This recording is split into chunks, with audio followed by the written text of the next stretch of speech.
어버이 주일인데 우리는 뭐 갑자기 이런 이야기를 하나. 근데 우리는 지금 계속 강해를 하고 있기 때문에 함께 이해해 주시길 바랍니다. 이번 주일은 연휴가 좀 길었어요. 또 우리 신혼여행 갔다 온 친구도 있고 또 이렇게 부모님을 찾아온 우리 친구들도 우리 자녀들도 있습니다. 연휴가 많아서 그런지 저는 가족들이 더 보고 싶었습니다. 더 보고 싶었던 마음이 이제 제 마음이었고요. 오늘 또 주님의 말씀으로 귀한 은혜와 도전이 있기를 소망합니다. 사랑하는 가족 여러분, 성경에는 이런 말씀이 있어요. 어떤 말씀이냐면 자기를 높이고 하나님의 성전에 앉아 자기를 하나님이라 내세우는 존재가 나타날 것이라고 예언을 하고 있습니다. 오늘 본문이 바로 그런 말씀을 하고 있는데요.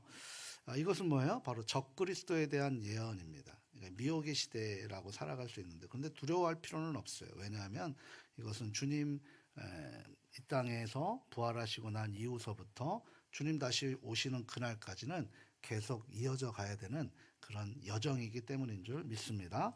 근데 어느 한 그 청년 집회의 강사 목사님이 이렇게 얘기를 했대요. 근데 그분이 목사님인지 아닌지는 제가 검증을 못했는데요. AI와 메타버스, 이제 메타버스 시대, 가상현실 시대를 살아가는 그것이 바로 666의 표다, 사탄의 도구다라고 그렇게 그냥 발설을 해버린 거예요. 얼마 지나지 않아 큰 재앙이 올 것이다라고 그렇게 이야기를 하는 것입니다. 그 말을 듣고 지금 AI, 지금 인공지능 시대를 살아가고 있는 지금 AI 시대의 청년과 청소년들은 너무나 불안하고 밤잠을 이루지 못했다는 거예요. 근데 그것이 왜 666의 도구인지를 발견하지 못했고 그냥 자기가 생각한 대로 전한 거죠. 그러니까 이 지도자 그리고 연설자는 항상 팩트를 근거로 하고 그 다음에 사실에 근거로 해서 회중들과 청중들에게 현혹하지 않을 수 있도록 해야 되는 그런 또 하나의 사명이 있습니다. 그건 하나의 의무인 거죠. 이렇게 근거 없는 주장들이 이 코로나 팬데믹 이후에 너무나 많이 들끓고 있고, 그러므로 인해 진리를 품고 살아가는 사람들이 많이 비진리에 빠져버리고 이단에 빠지고 심지어 진리를 잃어버리고 그렇게 또다시 세상 속에 파묻혀 사는 사람들이 많게 되었다는 것이죠. 오늘 이게 정말 끝이 오는 거 아니냐라는 불안감이 전 세계 속에 급속도로 확산되고 있는 현실이라고 할 수 있습니다. 최근 유튜브를 우리가 많이 쉽게 접할 수 있는데요. 유튜브를 보게 되더라도 666의 표, 마지막 때의 징조, 적그리스도의 출현들과 같은 영상들이 너무나 많이 출현하고 있는데, 그게 출현하는 것으로 끝나는 것이 아니라 많은 사람들이 그 영상, 그러니까 근거 없는 추측성 그런 것들에 현혹되어서 진리를 잃어버리고 살아가는 미혹의 시대에 지금 빠져 있다는 것이 충격이라는 사실이죠. 그러니 이 미혹을 어떻게 견디고 진리를 사랑하며 깨어있는 믿음을 지킬 것인가, 심히 걱정도 되는 그런 시대에 우리가 봉착했다라고 할 수 있습니다. 그런데요, 흥미롭게도 2000년 전에 오늘 본문의 데살로니가 교회 성도들이나 지금 2000년 후에 오늘날 우리의 지금의 현실이나 현상적으로 불안함과 혼란은 동일하게 경험되고 있다는 사실입니다. 그러니까 그전이나 지금이나, 그러니까 데살로니가 후서를 썼던 것은 주님 다시 오시는 것이 점점 지연이 되면서 그 진리를 붙들고 살아가는 그 시대적 혼란의 불안감에 의해서 이 진리가 흔들리고 있었을 때 사도 바울이 그들에게 편지를 썼던 것이고, 그것을 오늘날 우리들에게도 동일하게 적용하기 위해서 성경 속에 담아내셨던 거예요. 그래서 그러하기에 오늘 이 말씀을 통해서 우리는 이런 불안과 혼란의 시대를 어떻게 흔들리지 않는 믿음을 가질 수 있는지, 올바른 방향을 제시하는 이 믿음을 바르게 인지할 수 있는 성령의 충만함의 은혜가 있기를 다시 한번 주님 안에서 소망합니다. 그럼 먼저 우리가 살펴볼 게 뭐예요? 종말에 대한 혼란과 불안의 실체를 우리가 한번 확인해 봐야 되지 않겠습니까? 오늘 2절 말씀을 같이 한번 읽어보도록 하겠습니다. 영으로나 또는 말로나 또는 우리에게서 받았다는 편지로나 주의 날이 이르렀다고 해서 쉽게 마음이 흔들리거나 두려워하거나 하지 말아야 한다는 것이라. 아멘. 그러니까 당시 데살로니가 교회는 주의 날이 이미 왔다라는 잘못된 가르침이 일파만파 퍼지고 있었습니다. 어떤 사람들은 자칭 뭐라고 얘기해요? 성령의 계시를 받았다라고 주장도 합니다. 요즘에 또다시 하나님 나라를 갔다 왔다, 예수님을 직접 보았다, 이런 신사도의 그런 주의들이 막 기승하고 있는 것과 같은 문제죠. 그래서 종말에 대한 이야기를 했고, 또 어떤 사람들은 바울의 이름을 도용한 가짜 편지로 인해서 성도들을 혼란스럽게 그렇게 만들었던 시대적 배경과 상황적 배경이 오늘 본문에 담겨져 있습니다. 이런 거짓 성도 가르침은 성도들에게 두 가지의 반응이 일어날 수 있는데요. 그 대표적인 첫 번째 반응이 뭐냐면, 이미 주의 날이 왔는데 왜 나는 구원받지 못했을까라는 불안감이 이제 조장이 되는 거예요. 그래서 이 불안감으로 인해서 뭐 다미 선교회나 이런 부분들에 우리가 그렇게 빼앗겨 버리는 것이죠. 그리고 두 번째, 다른 사람들은 어차피 끝이 왔는데 일상생활이 중요하지 않다라고 하는 그냥 방종, 그러니까 내 삶을 책임지지 않는 그런 방종의 시대를 살아가게 되는 거죠. 그게 바로 구원파가 같은 논리입니다.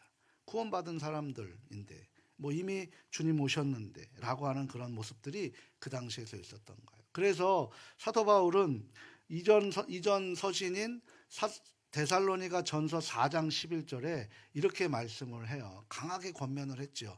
조용히 자기 일을 하고 자기 손으로 일하기를 힘쓰라. 그러니까 일상에서의 최선의 삶을 사는 것이 바로 복음을 유지하고 그 신앙을 실천하는 삶이다라고 그렇게 강하게 권면하기도 한 것입니다. 이런 마찬가지로 우리도 이렇게 잘못된 극단적 종말론의 미혹에 대해서 지나친 불안이나 일상을 포기하는 무책임한 방종, 이 두 극단을 모두가 우리가 경계해야 된다라는 사실입니다. 그렇다면 바울은 데살로니가 성도들에게 재림에 관한 어떤 올바른 가르침을 주었는지 오늘 성경은 명확하게 말씀해주고 있는데요. 3절과 4절 우리가 한번 연이어 읽어보도록 하겠습니다. 누가 어떻게 하여도 너희가 미혹되지 말라. 먼저 배교하는 일이 있고 저 불법의 사람 곧 멸망의 아들이 나타나기 전에는 그날이 이르지 아니하리니 그는 대적하는 자라. 신이라고 불리는 모든 것과 숭배함을 받는 것에 대항하여 그 위에 자기를 높이고 하나님의 성전에 앉아 자기를 하나님이라고 내세우느니라. 아멘. 그러니까 사도 바울은 주님의 날, 그러니까 그리스도의 재림 전에 두 가지의 중요한 그런 사건들이 있다라고 지금 이야기하고 있는 거예요. 경고하고 있죠. 첫 번째는 뭐가 일어나요? 바로 배교하는 일이 일어난다는 거죠. 두 번째는 뭡니까? 불법의 사람, 적그리스도들이 나타난다라는 거예요. 이게 지금 주님 오시기 전에 일어나는 일들, 언제서부터요? 주님 이 땅에 오셔서 부활하시고 난 이후서부터 지금까지, 그리고 주님 오시는 그날까지 이 두 가지 사건은 계속 일어날 것을 경고하고 있습니다. 그럼 먼저 우리가 성경이 표현하고 있는 배교에 대해서 명확히 알아야 되지 않겠습니까? 이 배교라는 것이 무엇인가? 이 단어는 헬라어로 아포스타시아라는 단어를 씁니다. 아포스타시아라는 단어를 쓰는데요. 이 단어는 이탈, 분리, 반역을 의미합니다. 그러니까 이것은 단순히 교회 출석을 중단하는 것을 이야기하는 게 아니에요. 교회를 나오다가 안 나오는 것을 이야기하는 것이 아니죠. 이것은 뭡니까? 진리의 신앙에서 떠나는 것을 이야기합니다. 이 진리는 무엇일까요? 예수 그리스도라는 거죠. 예수 그리스도의 진리를 떠나는 것, 이게 바로 배교라는 거예요. 그것을 바울은 계속적으로 자신의 서신에서 강조하고 있는데요. 이 부분의 언급을 또 디모데전서 4장 1절과 2절에서도 했습니다. 같이 한번 또 읽어봅니다.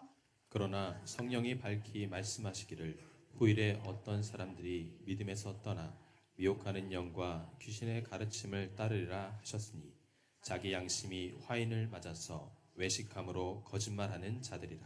아멘. 그리고 또 빌립보서 3장 18절 19절에서는 배교자들의 특징을 그렇게 또다시 언급하고 있습니다. 구체적으로 설명하고 있습니다. 또 한번 확인해 봅니다. 내가 여러 번 너희에게 말하였거니와 이제도 눈물을 흘리며 말하노니 여러 사람들이 그리스도의 십자가의 원수로 행하느니라. 그들의 마침은 멸망이요 그들의 신은 배요 그 영광은 그들의 부끄러움에 있고 땅의 일에 생각하는 자라. 아멘. 그러니까 이 배교에 대한 부분을 바울이 이야기한 것을 종합해 보면 이 배교의 핵심 특징은 세 가지로 압축을 할 수 있겠는데, 정리할 수 있겠는데요. 첫 번째는 뭐예요? 진리의 가르침에서 떠나 거짓 교리를 따르는 행위라는 거죠. 그러니까 이단에게 빠지는 부분들인 것입니다. 우리가 유튜브로 자칫 잘못 보는 것들이 굉장히 많은 이단에 현혹되어질 수가 있어요. 왜냐하면 들음의 모습이 있기 때문에. 우리는 가장 오감 중에 가장 늦게 끊어지는 게 뭐예요? 청각이에요. 청각에 굉장히 많은 것들이 의지합니다. 우리 아이들에게 뭐 오락하지 말라고, 뭐 미디어 하지 말라고 자꾸 이야기하면 애들은 더 합니다. 청개구리 같아서요. 어떻게 합니까? 보라고 해요. 그 대신 청각을 끊어버리는 거죠. 시각으로 보면 30분도 못 봐요. 졸려버리거든요. 그런 한계가 있습니다. 눈의 한계가. 청각이 우리의 모든 걸 감정을 가지고 있는 거죠. 그러니까 이 거짓 교리를 따르는 행위가 바로 배교라고 할 수 있습니다. 두 번째는 뭐가 있습니까? 그리스도의 십자가를 부인하고 땅의 일에 마음을 두는 행위. 이것도 배교라는 거죠. 진리이신 예수님을 붙들지 않고 땅의 일에 내 마음을 빼앗기는 것, 이것도 배교가 될 수 있다라는 것을 바울은 경고하고 있습니다. 세 번째는 또 뭘까요? 영적인 것보다 육적인 것을 더 사랑하는 행위. 이게 또 배교가 될 수 있다라는 것을 강력히 경고하고 있다는 거죠. 이것을 우리가 체크하셔야 된다는 거예요. 오늘날 많은 교회에 깊숙이 자리 잡고 스며드는 것이 뭐가 있었냐면 번영신학이에요. 번영신학. 이건 뭐예요? 믿기만 하면, 예수 믿으면 복 받는다라는 번영신학입니다. 그러니까 성공만 지향하는 메시지도 이러한 배교의 모습으로 이어질 수 있다라는 그런 위기감을 우리에게 말씀해 주고 있는 거예요. 십자가 없는 복음은 없습니다. 고난 없는 신앙을 전하는 것이야말로 성경이 가르치는 배교라는 거죠. 우리가 예수님을 믿을 때 내가 희생되지만 나를 통해 형통한 모습이 나아가는 거예요. 주님의 희생으로 저와 여러분이 구원받고 거듭난 인생이 된 줄 믿습니다. 이게 바로 일관되게 이야기하는 예수님의 마음이고 예수님께서 가르쳐주신 진리의 모습이라는 거예요. 그 다음으로 불법의 사람, 적그리스도가 출현하는 건데요. 이거에 대해서도 우리가 명확하게 확신하게 실체를 확인해야 되는 거죠. 4절에 보게 되면 적그리스도는 뭐라고 얘기하냐면, 제가 조금 전에도 언급했던 것처럼 자기를 높이고 하나님의 성전에 앉아 자기를 하나님이라고 내세우는 존재를 묘사하고 있어요. 그러니까 적그리스도는 단순한 불신앙이 아니라 하나님을 대적하는 그 자리를 차지하는 존재, 이게 바로 적그리스도다라고 할 수 있어요. 요한일서 2장 22절에도 그렇게 말씀하고 있죠. 우리 같이 한번 읽어보도록 합니다. 거짓말하는 자가 누구냐?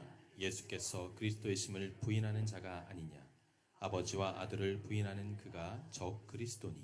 아멘. 우리가 당시에 그 로마 제국의 그 시대적 상황을 한번 확인해 봐야 돼요. 제국에서는 황제를 이 땅의 신의 현현이라고 그랬어요. 그래서 황제를 신격화했습니다. 네로가 그랬고, 가장 기독교인을 박해했던 90년에서 150년 사이에 도미티아누스라는 황제가 신격화로 인해서 초대교회 그리스도인들은 그 앞에 숭배하고 그를 찬양하지 않으면 박해를 받고 죽음을 당했던 모습들이 있었던 것이죠. 당시 성도들에게는 적그리스도는 그냥 사탄과 같은 추상적인 개념이 아니라 눈앞에 보이는 현실적인 그리고 구체적인 그런 모습이었다라는 사실입니다. 자, 그렇다면 오늘날 우리들에게 적그리스도는 구체적으로 어떤 모습으로 나타나고 있는지 이것을 확인할 수 있으셔야 된다는 거예요. 교회 안에서 자신의 권위를 하나님보다 높이는 지도자들, 이것도 적그리스도에 행하는 것이죠.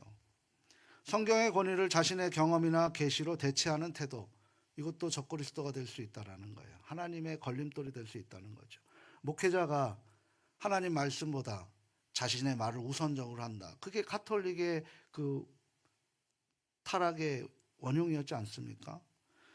물질적 성공과 번역을 복음의 중심으로 삼는 가르침, 그저 예수 믿고 모든 것이 물질적으로 세상의 성공적인 것으로만 생각하는 그런 가르침, 이것 또한 적그리스도의 불법을 행하는 사람들의 행태라고 할 수 있다는 거예요. 그래서 이 앞에 이 단에 서 있는 목사는 오직 기록된 하나님 말씀만 전하고 해석하고 그것이 맞는지 하나님 앞에 또 묻고 또 묻고 또 묻고 그 마음의 감동에 의해서 전하는 거죠. 그러기 위해서 저에게 그 시간을 할애해 주시고 저를 그 영구하게 만들어 주시는 우리 가족들의 또 사랑의 모습이 있는 거예요. 이런 모습으로 교회가 존재하게 되는 것이죠. 세상에서는 창조주이신 하나님 없이도, 구세주이시며 주인이신 예수님 없이도 인간의 노력과 기술로 우리가 생각하는 이상향, 이토피아를 건설할 수 있다는 인본주의적 사상들을 우리가 적그리스도로 또 볼 수도 있습니다. 이런 실체들을 우리가 확인할 수 있어야 되는 거예요. 그렇다면 이 시점에서 정말 중요한 질문을 한번 해볼 수밖에 없겠죠. 바울이 언급한 배교와 그리고 적그리스도의 출현은 과거에만 일어난 사건인가, 아니면 오늘 우리 지금의 이 시간에도 동일하게 일어나는 것일까? 오늘 성경을 한번 그렇게 우리가 확인해보고 질문을 해봐야 됩니다.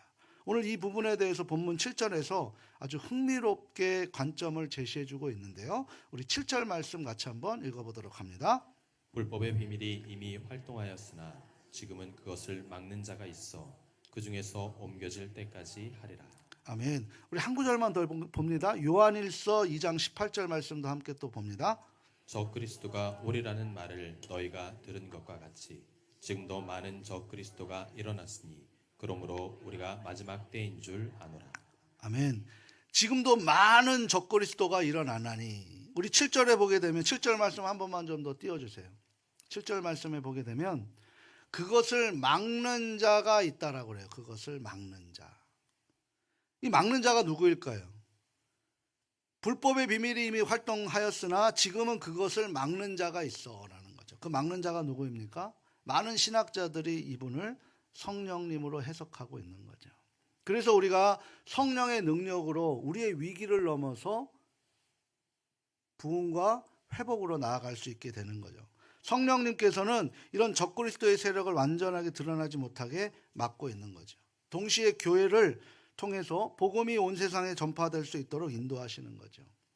성령님의 이러한 사역은 교회가 이 땅에 존재하는 한 계속됨을 명시해주고 계시는 줄 믿습니다. 그래서 우리가 성령 충만함으로, 오직 성령 충만함으로, 술에 취하지 말고 오직 성령 충만함으로 무슨 모양이라도 악을 버리라 라고 그렇게 바울은 데살로니가전서 5장에서 말씀하고 있는 거죠.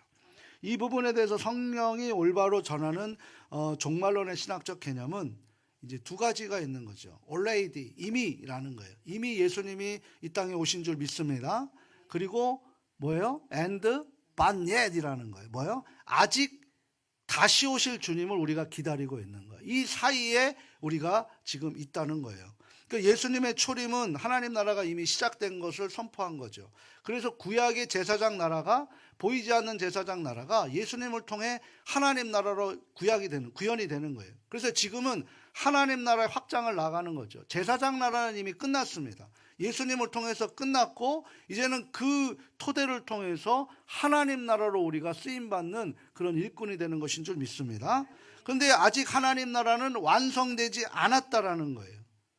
왜? 주님 오시는 그날에 완성이 되는 거죠. 그래서 바울은 날마다 구원을 우리가 완성해 가자는 현재적 종말론 사상을 가지고 성도들에게, 그리고 오늘날 우리들에게도 동일하게 그 길을 제시해주고 있는 줄 믿습니다.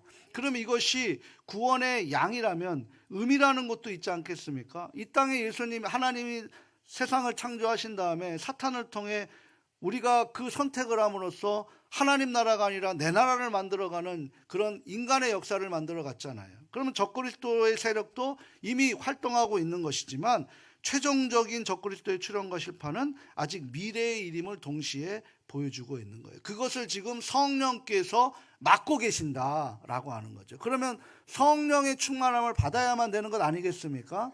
그래야만 우리가 배교하는 일이 없게 된다라는 사실을 오늘 성경은 우리에게 명확하게 이 미혹의 시대에 지혜로 우리에게 방향성을 알려주고 있다는 거예요. 그래서 이런 종말론의 정확한 것을 이해할 때 두 관점의 균형이 중요합니다. 한쪽으로 너무 치우치면 위험한 거예요. 지금도 우리가 너무나 한쪽으로 치우쳐서 위험한 일들이 많이 나타나고 있지 않겠습니까? 이미라는 것에 강조하게 되면 미래의 재림과 심판을 소홀하게 되는 거죠. 나는 이미 구원받았는데 라는 거예요. 그럼 마태복음 7장에 얘기한 주여 주여 하는 자마다 다 천국에 들어가지 않는 것을 어떻게 해석할 수 있겠습니까? 반대로 아직이라는 측면만 강조하다 보면 우리 가운데 역사하는 종말론적 현실을 놓치게 됩니다. 아직 오지 않았는데, 내일 올 것 같은데 라고 하는 그런 아니라는 생각으로 인해서 영적 게으름이 우리에게 있게 된다는 거예요. 그게 바로 어리석은 다섯 신부의 우리 예수님께서 우리에게 비유로 말씀해 주신 그런 삶의 모습이라는 거죠. 이 아직을 놓쳤기 때문에 그런 것입니다. 사실 초대교회로부터 지금까지 교회는 항상 이 배교의 위험과 적그리스도의 출현의 세력과 맞서 싸웠습니다. 이것은 특정한 시대만에 국한된 문제가 아니라 교회사 전체를 관통하는 영적 현실의 모습이었다는 사실이에요. 이제 명료하게 올바른 종말론의 신학적 개념을 우리는 확인했습니다. 우리에게 이 땅에 사는 날 동안 우리는 이미 구원해 주신 주님을 내 주인으로 모시고 주권 이양을 해야 되는 거죠. 그리고 다시 오시겠다는 약속하신 그 신랑이신 주님을 날마다 기다리는 준비한 삶을 살아가는 거예요. 그래서 그분의 그 기름의 병 뭐예요? 그 성령과 함께 있을 때 주님을 맞이할 수 있는 기회와 은혜와 그 행운을 맞이할 수 있다라는 것을 주님께서 보여주고 계시는 거죠. 그러면 이 현재적 종말론 시대를 살아갈 때 이 적그리스도의 활동 방식에 대해서 우리가 반드시 확인하고 살펴보아야 됩니다. 우리 우리 고사성어 이런 부분이 있잖아요. 지피지기면 백전불태다라고 하는 거죠. 상대방을 알고 나를 알면 우리는 한 번도 패할 수가 없다라는 것을 이야기하지 않습니까? 우리 9절과 10절 말씀 같이 한번 읽어보도록 합니다. 악한 자의 나타남은 사탄의 활동을 따라 모든 능력과 표적과 거짓 기적과 불의의 모든 속임으로 멸망하는 자들에게 있으리니 이는 그들이 진리의 사랑을 받지 아니하여 구원함을 받지 못함이라. 아멘. 여기에서 흥미로운 점은 적그리스도가 능력과 표적과 거짓 기적을 행한다라는 거예요. 굉장히 우리가 그것을 분별하지 못하면 문제가 심각한 거죠. 단순한 거짓말이 아니라 우리를 속이고요, 또 초자연적인 현상을 포함합니다. 예수님도 마태복음 24장 24절에 이런 표현을 하세요. 같이 한번 또 확인해 봅니다. 거짓 그리스도들과 거짓 선지자들이 일어나 큰 표적과 기사를 보여 할 수만 있으면 택하신 자들도 미혹하리라. 아멘. 이 뭐라고 말씀하시는 거예요? 큰 기적과 기사를 보여줘서 택하신 자들을 미혹한다라고 얘기하는 거예요. 이 시점에 정말 중요한 교훈을 얻을 수 있습니다. 그러니까 초자연적인 기적이나 능력 자체를 반드시 하나님에게서 온다라고 볼 수 없다는 거예요. 사탄에게서도 올 수 있다는 거죠. 그래서 우리가 출애굽기를 할 때, 출애굽기를 우리가 대할 때 그 애굽의 그 주술사들도 기적을 보였다니까, 흉내를 냈다니까요. 뱀을 만들었고 물을 피로 만들었습니다. 오늘날 많은 사람들이 이 기적과 표적을 가지고 그 출처를 분별하지 못하고 병 고치는 신유의 은사를 막 쫓아가고 예언하는 역사에 막 일어나면 그게 눈에 보이는 것이 현혹되니까 마음을 빼앗길 수 있다는 거예요. 그런데 그 가르침의 내용을 봐야 돼요. 그 가르침이 어떤 것인가? 이단이 뭡니까? 달을 이에 끝단자라는 거예요. 끝에 가서 달라지는 거예요. 처음서부터 달라지면 왜 이단에 빠질까요? 끝에 가서 달라지니 그 늪에 빠져버려서 헤어나올 수가 없는 게 무서운 거라는 거죠. 그래서 그 올바른 가르침의 분별력이 우리에게 있어야만 이 미혹의 시대에 우리가 그것을 믿음을 지키고 진리를 사랑할 수 있게 된다는 거예요. 가족 여러분, 이 진절한 분별의 기준이 무엇입니까? 요한일서 4장 1절에서 3절 말씀 우리 화면을 통해 같이 한번 읽어보도록 합니다. 사랑하는 자들아, 영을 다 믿지 말고 오직 영들이 하나님께 속하였나 분별하라. 하나님의 영을 알지니 곧 예수 그리스도께서 육체로 오신 것을 시인하는 영마다 하나님께 속한 것이요 예수를 시인하지 아니하는 영마다 하나님께 속한 것이 아니니 이것이 곧 적 그리스도의 영이니라. 아멘. 그러니까 영이 성령의 영만 있는 게 아니라 악한 영도 있다라는 거예요. 그래서 다 뭐하라는 거예요? 그것을 믿지 말라고 이야기하는 거예요. 분별이 그래서 중요하다라는 사실이죠.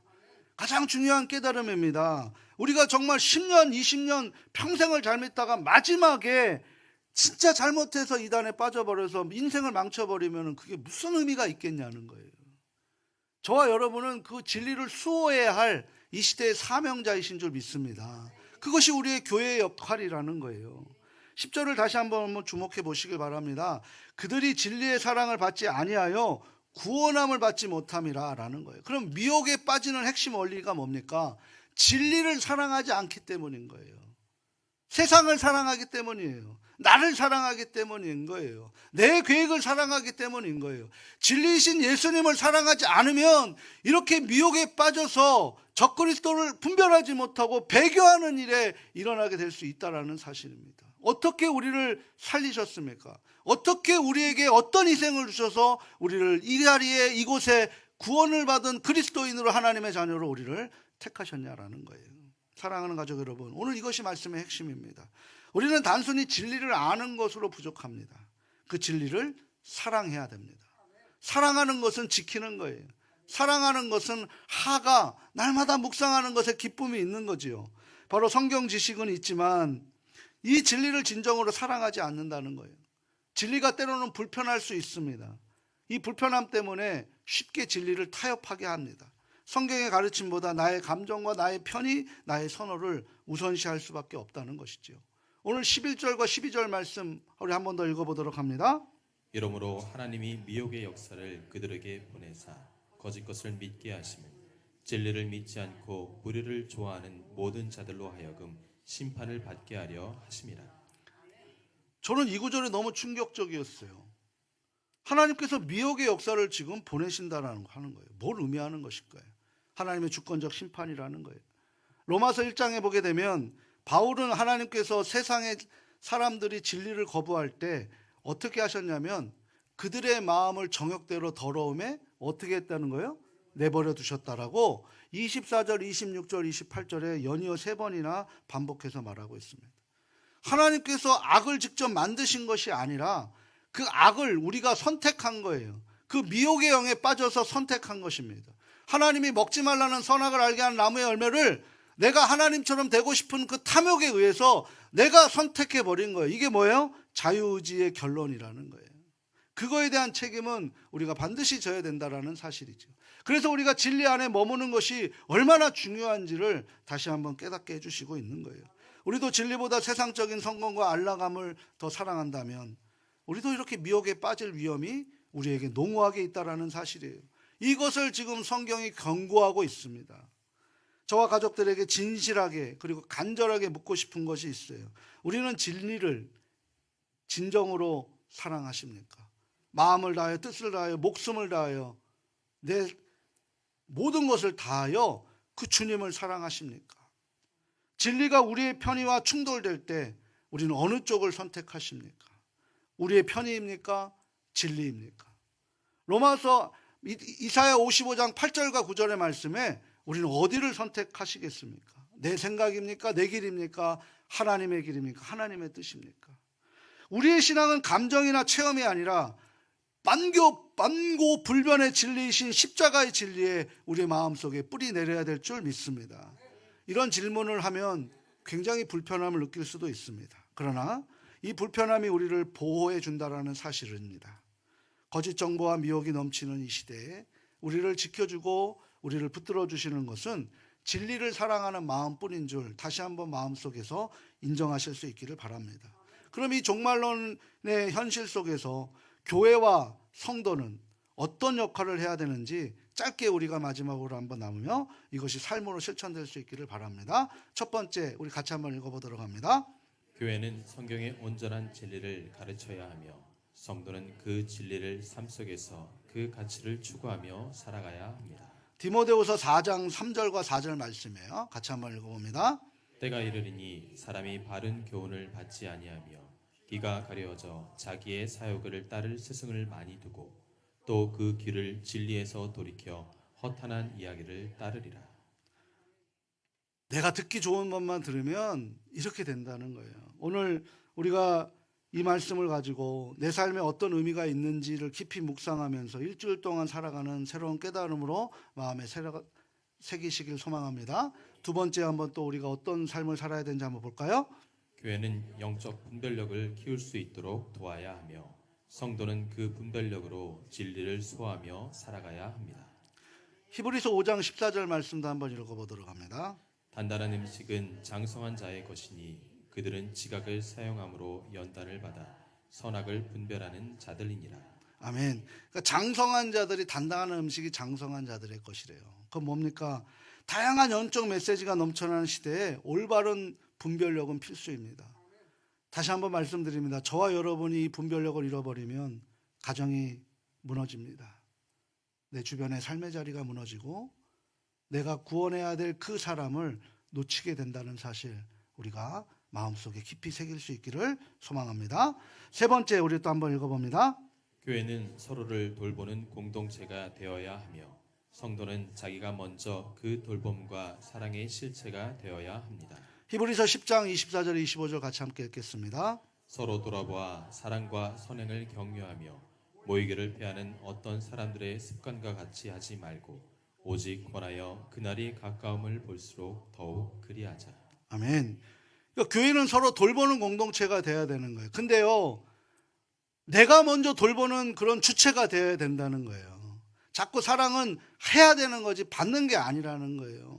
그렇게 했을 때 지금 우리의 목장과 기관과 우리의 여러 모임들이 있게 된다는 거죠. 내가 그곳에서 내가 그것을 돌봄의 실체로 나아갈 때, 그렇게 우리가 살아갈 때 미혹에 빠지지 않는 그런 교회 공동체의 역할을 감당한다는 거죠. 혼자 신앙생활 해보십시오. 언제 어떻게 어디에 무엇에 빠질 수 있을지 모릅니다. 근데 우리가 같이 함께 있으면서 내 옆에 오늘 안 나오고 이번 주에 안 나왔으면 어떤 일이 일어났는지 전화도 해보고 확인을 하면서 그들을 함께 돌보고 사랑을 실천하는 그런 모습의 미혹의 시대에 우리가 이겨나가는 아름다운 공동체가 되어야 될 줄 믿습니다. 사랑하고 소중하고 존경하는 가족 여러분, 예수님께서 우리에게 구원의 선물로 주신 우리에게 너희는 세상의 빛이다라고 마태복음 5장 14절에 말씀하고 계셔요. 미혹과 거짓이 난무한 이 시대에 우리는 진리의 빛을 비추는 사명을 가지고 있음을 우리가 쉽게 간과하지 않기를 소망합니다. 오늘 이 데살로니가 성도들에게 준 권면이 오늘 우리들에게도 동일하게 오는 거예요. 쉽게 마음이 흔들리거나 두려워하지 말고 미혹되지 말라는 거예요. 진정한 그리스도인은 이미 시작된 하나님 나라의 현실 속에 살아가면서 아직 오지 않은 그 구원의 완성을 우리가 복음의 증인으로 살아가면서 내가 오늘도 사랑을 실천하며 그 받은 사랑을 나누며 하나님 사랑을 이웃 사랑에 확인하면서 살아가는 저와 우리 모든 사람들이 되어질 때 진리를 사랑하는 것을 넘어 그 진리를 지키고 그 진리가 깨어있을 때 어떤 미혹에도 넘어지지 않는다는 사실로 우리가 이끌어진다는 것에 우리가 힘을 얻으시고 내가 무너지면 다 무너진다, 내 가족이 무너진다라는 그런 영적 사명감을 가지시고 우리가 최선을 다해 삶을 살아가는 멋지고 아름다운 하나님이 기뻐하시는 그런 주님의 제자의 삶을 살아갈 수 있기를 주님 안에서 소망합니다.